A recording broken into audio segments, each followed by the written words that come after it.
దేశ యువతకు మరిన్ని అవకాశాలు కల్పించేందుకు ప్రధాని మోడీ 62,000 కోట్ల వ్యయంతో అనేక ప్రాజెక్టులకు శ్రీకారం చుట్టారు.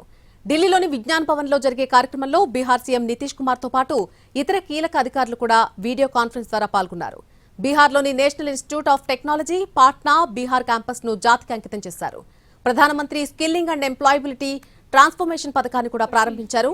బీహార్ ముఖ్యమంత్రి నితీష్ కుమార్ తో పాటు ఇతర కీలక అధికారులు వీడియో కాన్ఫరెన్స్ లో పాల్గొన్నారు.